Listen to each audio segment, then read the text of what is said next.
Vamos então para o estudo do nosso livro Fonte Viva. Nós estamos no texto número 98, Couraça da Caridade. A gente lembra, na verdade esse seria o texto número 97, mas como nós já tínhamos adiantado esse tema há algumas semanas, ou alguns meses, né? Então agora nós saltamos para o 98, para continuarmos aqui nesse nosso roteiro. E o tema de hoje, intitulado Couraça da Caridade, ele é extremamente válido para aquilo que nós vivemos no nosso dia a dia, não apenas na atualidade, mas nos anos que já se passaram e também nos anos que virão. Porque nos coloca numa condição bastante real diante dos estímulos que nós recebemos constantemente do mundo. Nós lembramos sempre que nós vamos criando, não apenas individualmente, mas de uma forma coletiva, principalmente de uma forma coletiva, uma rede de pensamentos que vai se proliferando na nossa atmosfera, envolvendo a todos. Seria, não de uma forma muito diferente da realidade, aquilo que acontece com as emissoras de rádio e televisão que nós temos na atualidade, que utilizam as ondas do rádio para poderem transmitir as suas mensagens. Então nós temos ali diversos tipos de programação, são os canais, são as estações que escolhem um tema, escolhem uma proposta para desenvolverem as suas ideias, desenvolverem uma filosofia que adotaram. Então nós temos ali um tipo de música, um gênero musical, nós temos ali um tipo de programa que é transmitido, um programa jornalístico, um programa de críticas, um programa de piadas. Então ali nós criamos diversas sintonias, diversas frequências à nossa volta, e nós então vamos nos sintonizando. Nós temos ali o nosso receptor, e nós então ajustamos ali a nossa frequência de acordo com os nossos interesses. E nós podemos observar exatamente daquilo que nós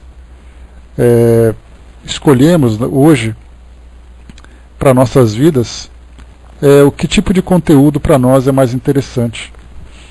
E nós sabemos que, infelizmente, nós não escolhemos os conteúdos de melhor qualidade. Se nós estamos lendo um jornal, num site, ou vendo um programa na televisão, nós temos aqueles que são mais interessantes, aqueles que acabam chamando mais a nossa atenção, e aqueles que passam mais despercebidos, né? Então nós não podemos negar que a qualidade das programações que hoje nós temos à nossa disposição é uma qualidade bastante ruim. Mas aí a gente entra naquela questão da lei da oferta e da procura. Se nós temos muitas estações que emitem uma programação ruim, é exatamente porque nós temos uma grande quantidade de ouvintes que aceitam e desejam essa programação ruim. Não falo isso da mídia, eu falo dos temas. Nós temos, por exemplo, quando se fala em política, nós temos a política vista por diversas perspectivas. Nós temos uma política construtiva, com críticas positivas, tentando fazer com que ela se desenvolva de uma forma mais proveitosa. E nós temos aquelas críticas que são destrutivas, pelo mero prazer, pelo mero desejo de fazer com que as coisas se tornem piores do que elas já são. Nós vemos programas na televisão, nós falamos sobre a programação da televisão, onde nós criticamos programas de entretenimento, programas esportivos, programas jornalísticos. Então, assuntos não faltam. Aí nós temos duas situações que são fundamentais. Quais são os assuntos que nós gostamos de comentar e qual é o tom dos comentários que nós fazemos a respeito desses assuntos. de um modo geral, nós visamos sempre um baixo nível. E por que isso tudo? Porque normalmente, embora nós tenhamos uma intenção, não, as críticas não são ruins, tá, Zaninha? Importante a gente lembrar isso. As críticas tomaram hoje um tom pejorativo, porque ele é sempre negativo, ele é sempre destrutivo, e na verdade a crítica ela é simplesmente uma opinião que é emitida a respeito de um assunto. Só que as críticas hoje, de um modo geral, elas se tornaram críticas destrutivas. Né? Então quando eu faço um comentário, se você pegar um profissional, por exemplo, de uma área de cinema, que faz críticas, não significa que todos os comentários que ele vai fazer vai ser sempre apontando os lados negativos do filme. Ele vai falar sobre o bom desempenho dos atores, o bom desfecho da história, um bom roteiro, uma boa produção. Isso é uma crítica.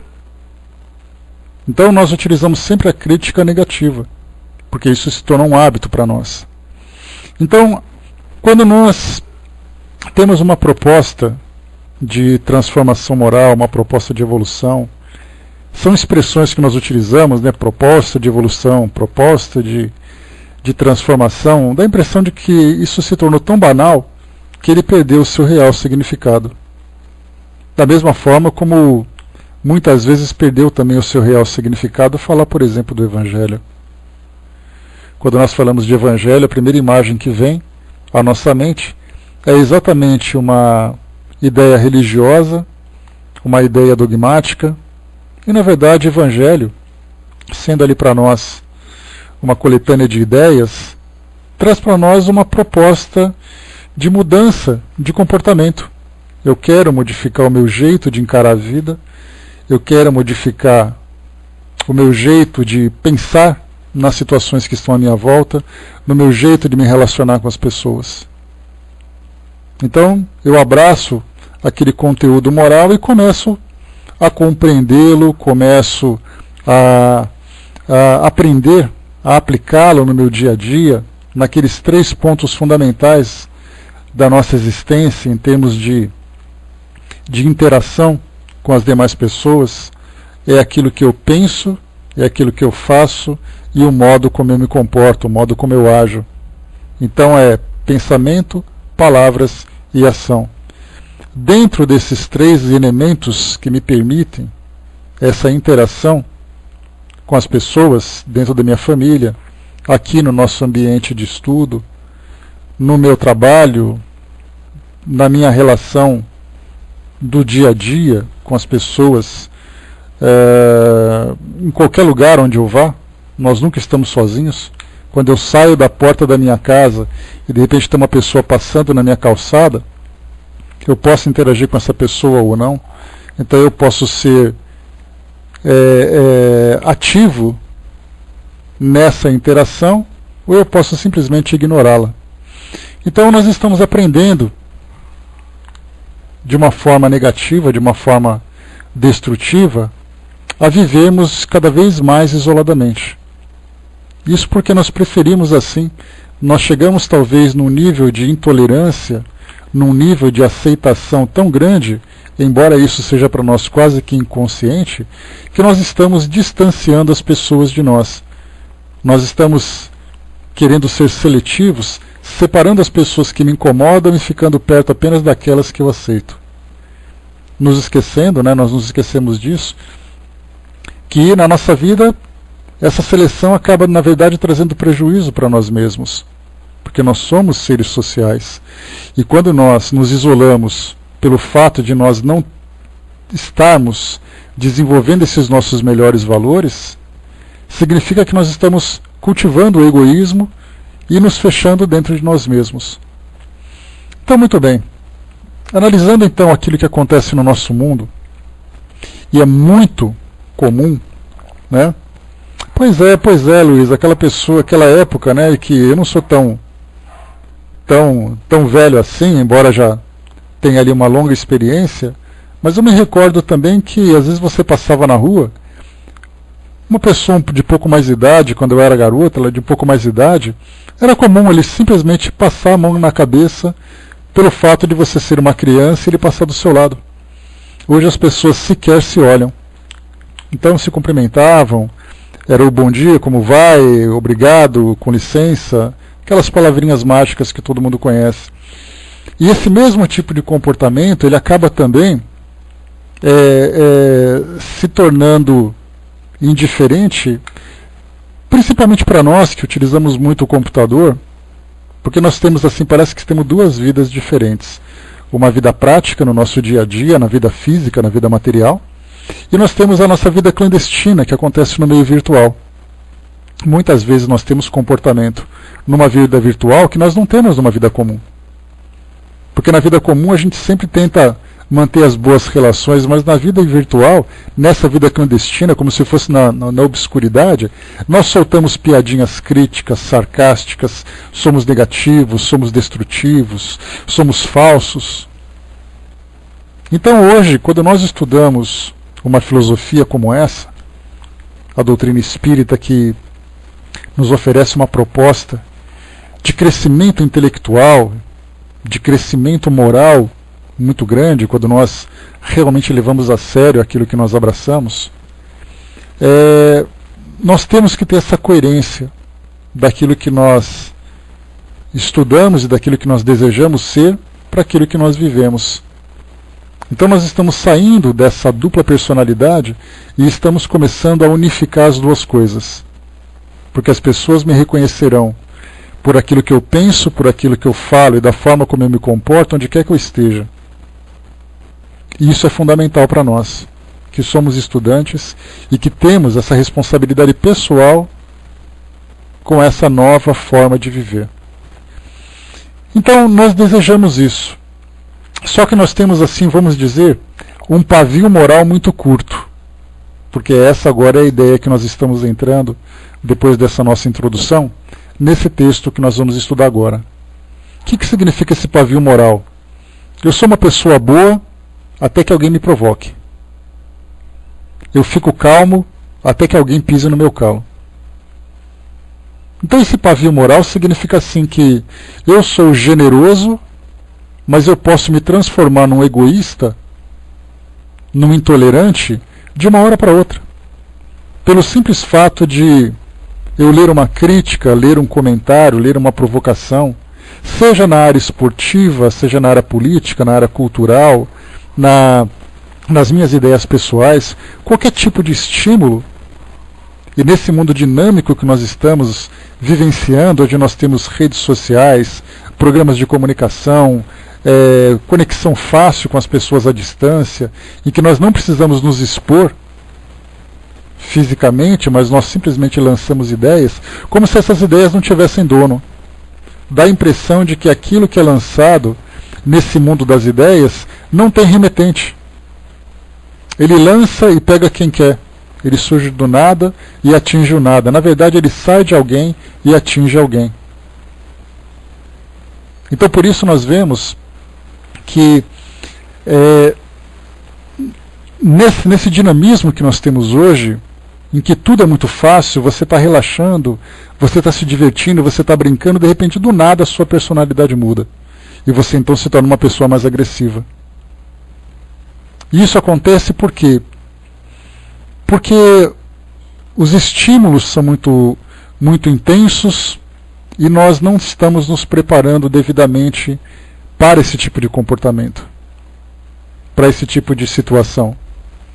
Então isso mostra para nós que há necessidade de, antes de nós olharmos esse mundo à nossa volta, é importante nós olharmos para nós mesmos. Emmanuel, nesse nosso texto de hoje, ele fala sobre a couraça da caridade. Então eu vou fazer aqui a leitura do texto, só para a gente poder embasar, depois a gente volta para poder fazer com que essas ideias sejam aplicadas e entendidas dentro da nossa realidade. A gente lembra sempre, a doutrina espírita, ela não é uma doutrina de escritório, de gabinete, de biblioteca. Ela é uma doutrina que faz parte da nossa vida real, da nossa vida física, da nossa vida presente. Então, estudarmos doutrina e não procurarmos nas nossas situações reais onde ela possa tocar e transformar, nós vivemos essa vida paralela. Ela não tem efeito. Não adianta eu chegar no centro espírita, porque isso acontece com muita frequência.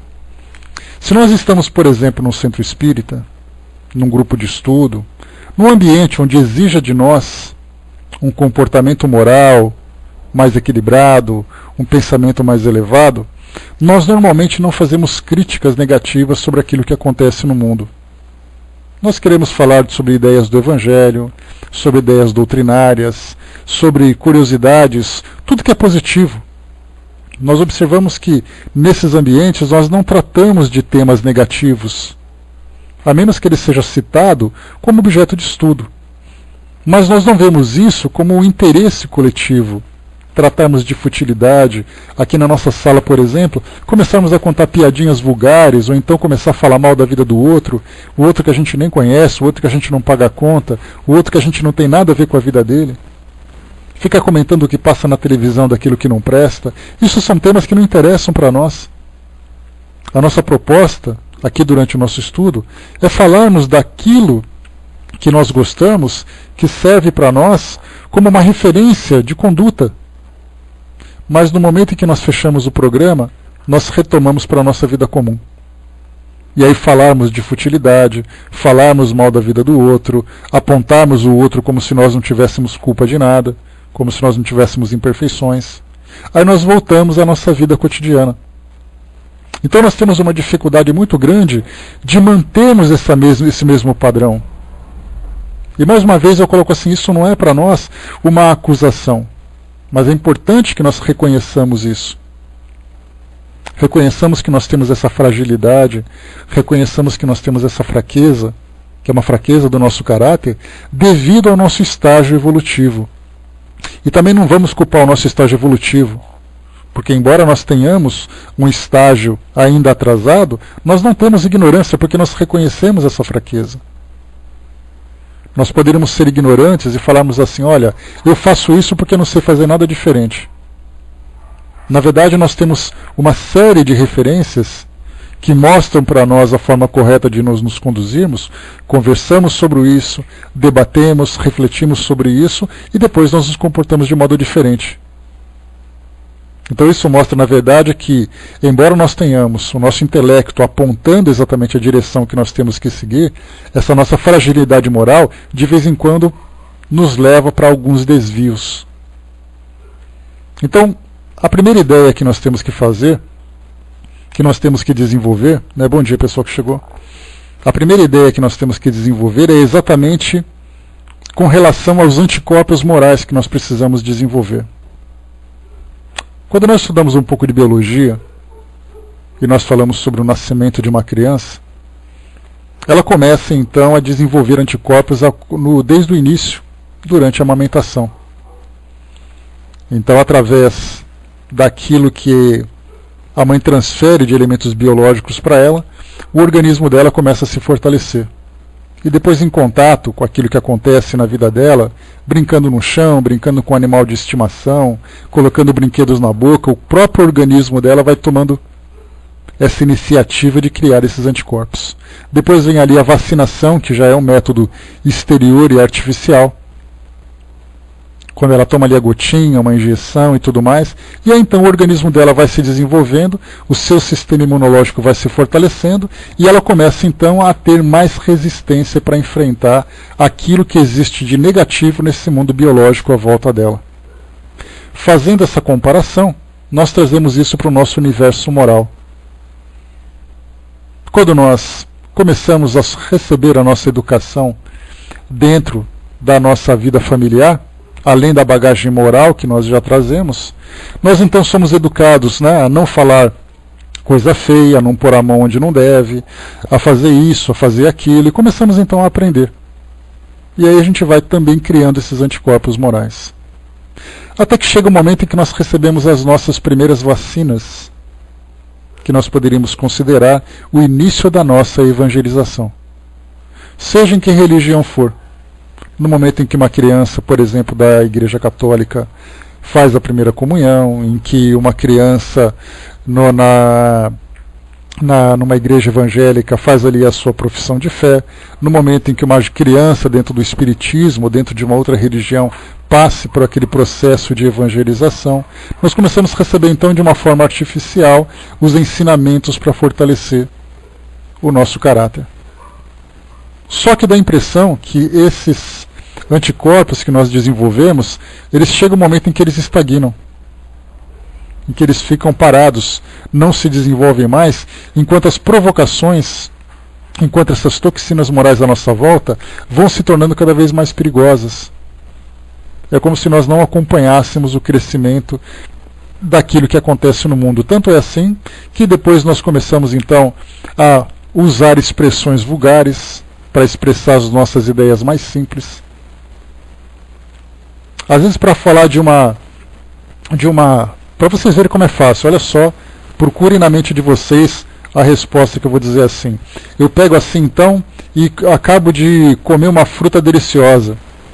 Aí naturalmente eu vou usar aquela expressão bem vulgar para dizer assim que ela é uma delícia.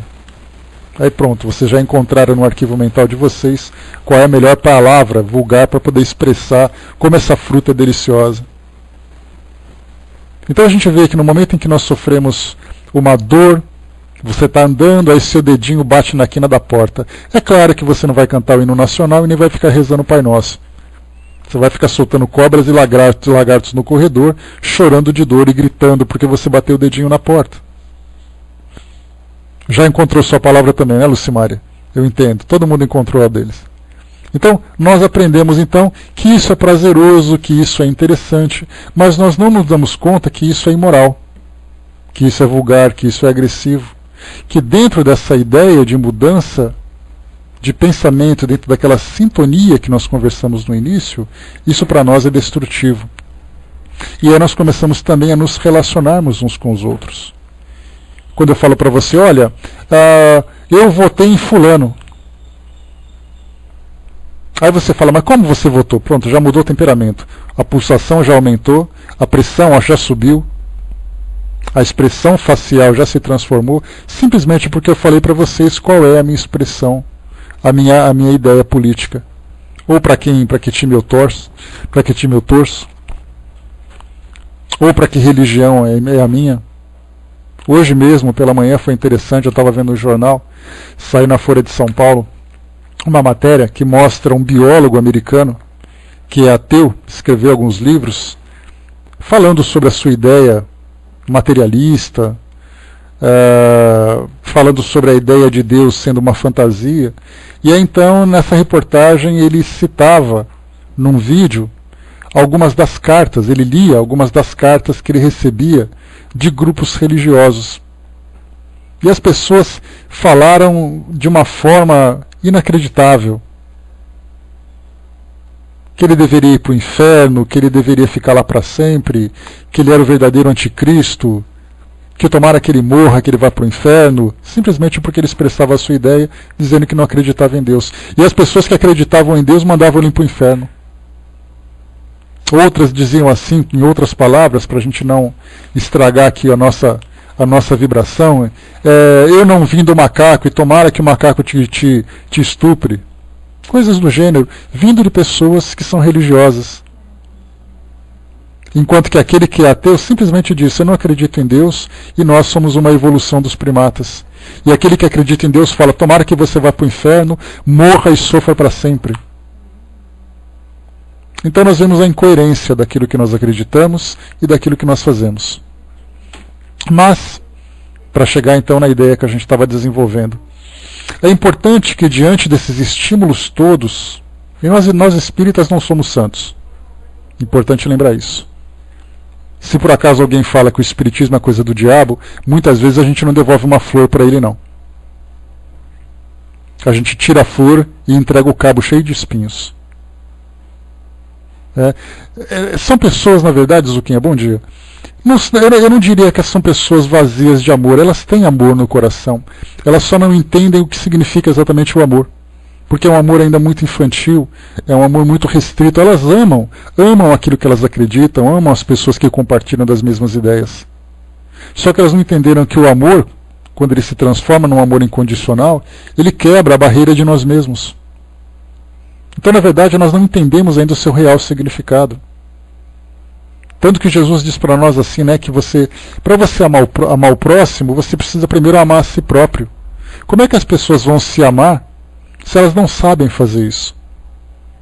Então a gente mostra exatamente essa nossa imaturidade espiritual, essa nossa imaturidade moral. Nós somos crianças brincando de gente grande. Ou seja, somos espíritos infantis brincando de espíritos evoluídos. E esse nosso comportamento faz exatamente com que a gente caia nessa realidade. Que mostra, cada vez que nós liguem o alerta de vocês, liguem o alarme de vocês na consciência, para que ele fique assim, esse radar fique sempre ligado. Cada vez que nós fizermos alguma coisa contra alguém, que nós não gostaríamos que fizessem contra nós, nós então vamos sentir esse nosso alarme da consciência tocar para percebermos exatamente essa nossa incoerência, essa nossa imaturidade.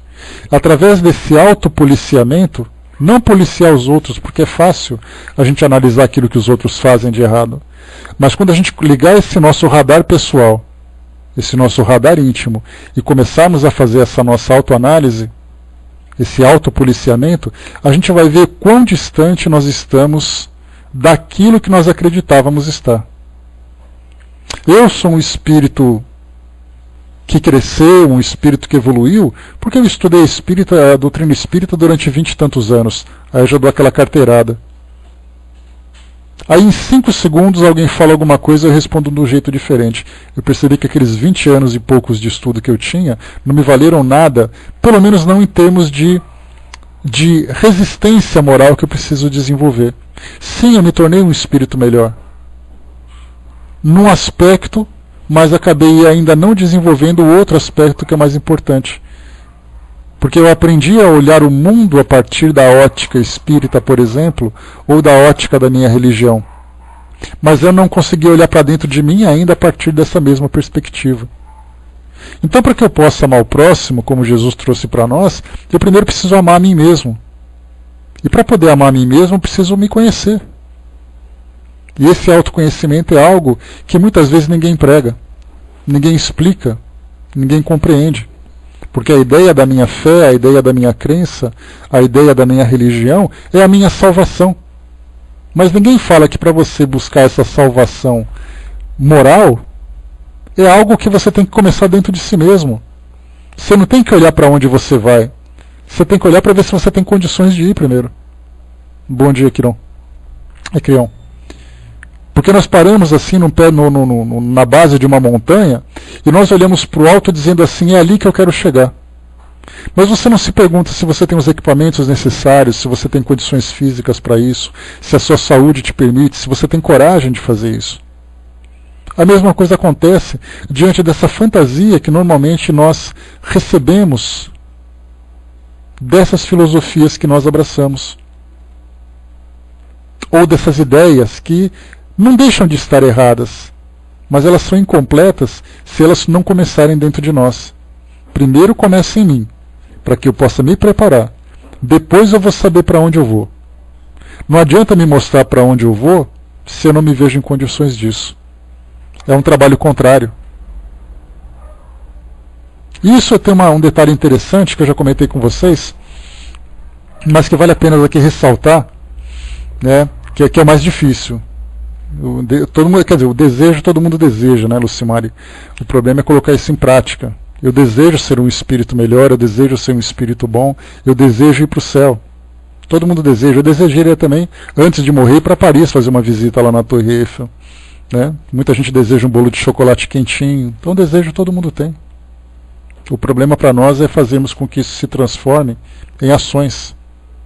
E é isso que a doutrina espírita nos chama a atenção, como na verdade o próprio cristianismo, de um modo geral, fala exatamente sobre isso. As bem-aventuranças, por exemplo, que Jesus trouxe para nós, nada mais é do que uma proposta de transformação íntima. Felizes os mansos e pacíficos, felizes aqueles que suportam suas aflições, felizes isso, felizes aquilo. Por que isso tudo? Porque mostra que de nada adianta a gente ficar olhando para fora de nós e ficar olhando para o céu, se nós não olharmos para dentro de nós mesmos. Como eu falei para vocês, então, naquele congresso ecumênico mundial que eu participei. Veio ali um preceptor budista e ele disse assim, normalmente porque o tema, como vocês se lembram, o tema era sobre a morte. Cada religião falaria, né, ou falou sobre a sua ideia com relação à morte. E aí então esse preceptor budista disse assim, o budismo, ele não tem aquela preocupação de dizer para onde você vai, mas ele tem a preocupação de dizer como você precisa viver a sua vida hoje. Você fica muitas vezes vislumbrando aquele horizonte, o que existe no final do arco-íris, o que existe por trás das nuvens, e você não olha exatamente onde você está pisando. Você não vê a forma como você caminha, você não vê a direção para onde você está indo. Então, na verdade, essa filosofia oriental, que nada mais é do que um complemento daquilo que o próprio Jesus disse, como eu mostrei para vocês. Jesus falava o tempo todo sobre as transformações que nós precisamos promover dentro de nós, e isso faz parte de uma lei moral, que é uma lei universal. E aí, retomando aquilo que Leon Denis trouxe para nós lá no livro Depois da Morte, ele diz para nós que a lei universal, essa lei natural, essa lei de Deus, ela se encontra presente em todas as filosofias que são verdadeiras. Então o budismo falava sobre aquilo, como o cristianismo também falava a mesma coisa, cada um usando palavras diferentes. Então vemos o quê? Que é importante nós primeiro olharmos para nós mesmos. Então vamos observar aqui aquilo que aquilo que Emmanuel traz para nós. Então ele fala sobre essa questão da couraça da caridade. Ou seja, essa couraça da caridade são os anticorpos morais que nós precisamos desenvolver. Porque se alguém chegar para mim e falar assim, você é um feio, eu vou dizer assim, eu sei mesmo, mas a natureza é normal, eu envelheci e tudo mais. Normalmente se alguém fala que você é feio, você fala, feio é você, que foi cuspido pela sua mãe. Já ouviu coisa assim? Eu ouvia muito isso quando era criança. Então a gente responde o quê? Só porque ele falou uma coisa que, independente disso, a opinião dele a meu respeito não importa. O que da forma como ele me vê, isso para mim não faz diferença. É claro que eu vou me defender, eu vou me proteger daquilo que realmente é uma ameaça à minha integridade física, porque vai me ferir. A minha integridade moral, eu não vou me transformar numa pessoa melhor ou pior porque o outro disse isso ou aquilo. Imaginemos se Jesus se preocupasse com aquilo que dissessem a respeito dele. Para nós que somos espíritas, imagine se Chico Xavier se preocupasse com aquilo que falam sobre ele. Então, na verdade, assim, a minha integridade moral, ela depende de mim, sou eu que vou manter a integridade. Porque os meus valores, eles são construídos de dentro para fora. Não é alguém de fora que vem colocar um tijolinho para dizer assim, eu vou colocar mais um tijolinho para te fazer uma pessoa melhor. Não é isso. Então, nessas relações, eu vou, claro, me proteger e proteger aquilo que me pertence, se for legitimamente ameaçado. Agora, se alguém vai falar da minha inteligência, você é um burro, provavelmente eu seja mesmo, não tem problema. Mas eu prometo para você que eu vou estudar um pouco mais para evitar que a minha ignorância não te incomode mais. O time que você torce não presta. Ontem mesmo, assistindo a um jogo na televisão, o meu timão estava jogando e de repente acaba o jogo. O que nós vemos nas ruas? Jovens se agredindo, quase que se matando, simplesmente por causa de um jogo de futebol. Isso mostra a nossa imaturidade e a nossa fragilidade moral diante de situações que são absolutamente banais.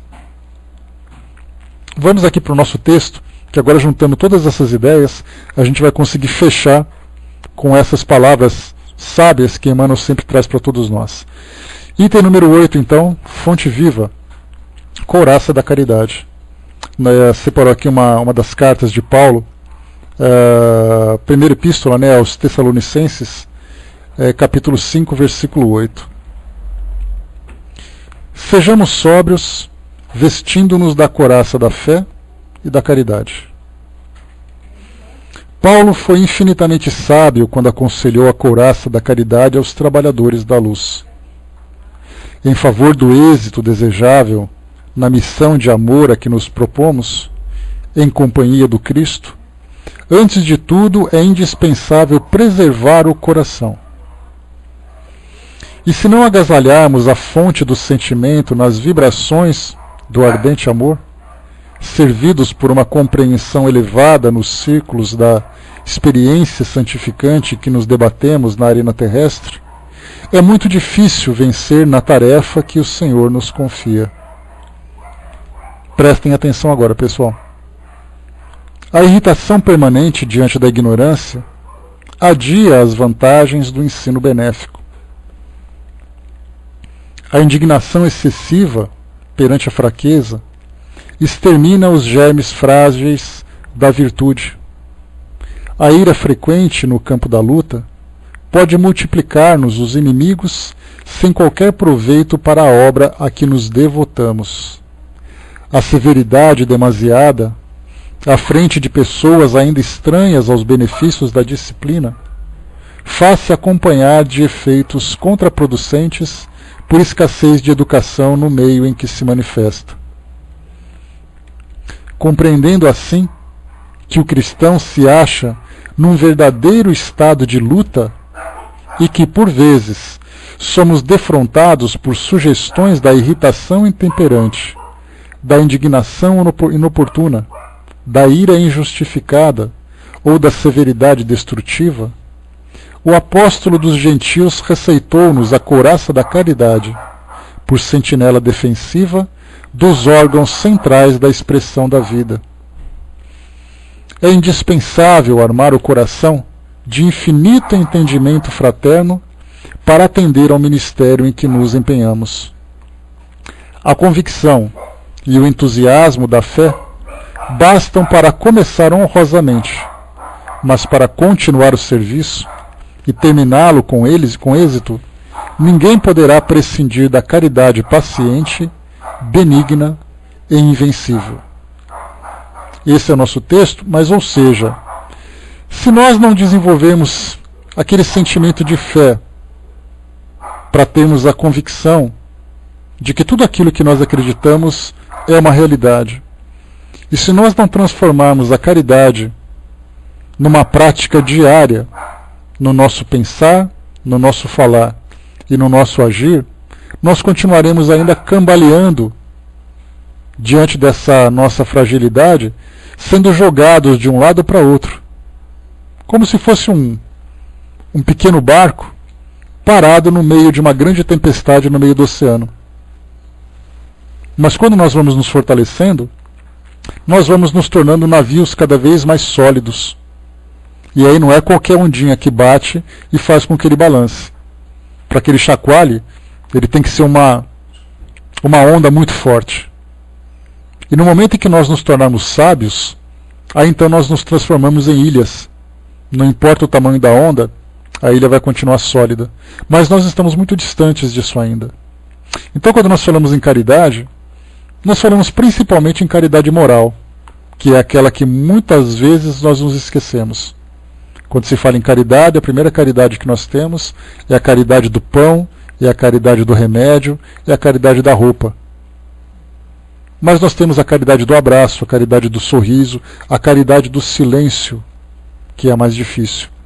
Principalmente, como eu disse para vocês lá no nosso início, diante dos estímulos de relações rápidas e quantidade de informações que nós recebemos. Se alguém chega para vocês, ou alguém chega para nós, e faz um comentário de alguma coisa que nos incomoda, eu posso manter essa relação tranquila, silenciando as minhas ideias, ou sendo generoso nos meus comentários, ou eu posso apimentá-la, respondendo no mesmo tom, fazendo com que ela se torne uma relação desequilibrada. E desequilíbrio por desequilíbrio, nós estamos aí cheios, repletos. Nós vamos estudar um pouquinho sobre isso, Zé, mais para frente, quando se fala sobre caridade ou amor em ação, porque da mesma forma, que foi colocado lá em cima, o Zuquinha colocou para nós, com relação ao amor, a caridade é a mesma coisa. Caridade, felicidade, amor, são valores e sentimentos que nós ainda não entendemos a sua realidade, porque nos falta ainda referências mais concretas. Quando nós falamos de amor, Nós pensamos em Jesus. Tá, Jesus está lá longe, 2000 anos, é uma grande referência, mas no momento em que alguém toca a campainha da minha casa, não vai ser Jesus que vai atender, sou eu. Aí nós diminuímos, então, já que Jesus está tão distante ainda do nosso entendimento, vamos diminuir um pouquinho a intensidade da coisa. Vamos pegar aqui as nossas referências terrenas. É a mesma coisa, se por acaso alguém vem e me fecha no trânsito que eu estou dirigindo, não vai ser também aquela referência feliz que vai dirigir meu carro, sou eu. Então a gente vai diminuindo, diminuindo, até tentar encontrar alguma coisa que seja prática para nós. Então nós temos sempre que estudar, compreender, desenvolver isso dentro de nós e colocar em prática. E proteger o nosso coração com essa couraça da caridade, com essa couraça do amor, para que tudo aquilo que venha de fora, daqueles que se encontram mais ignorantes, daqueles que são mais intempestivos, daqueles que são mais agressivos, daqueles que são mais vulgares, daqueles que são mais impacientes, daqueles que são mais intolerantes, tudo isso que vier de fora não vai me atingir, porque do contrário, eu vou me transformar naquilo que eu estou criticando. Eu não gosto de pessoas assim, mas no momento em que alguém me critica, eu me transformo numa pessoa assim. Então nós temos que ser constantemente vigilantes. E para isso é necessário que nós exercitemos cada vez mais esse nosso sentido de caridade, para que todas as vezes que nós percebemos que alguém não está sendo caridoso, eu tenho que ser duplamente caridoso, por mim e por ela. Por mim, para poder me fortalecer e não me deixar contaminar por isso. E por ela, porque ela merece a minha caridade moral da compreensão, da paciência, porque ela se encontra numa condição diferente da minha. Então é importante para que nós, o tempo todo, exercitemos aquilo que nós acreditamos.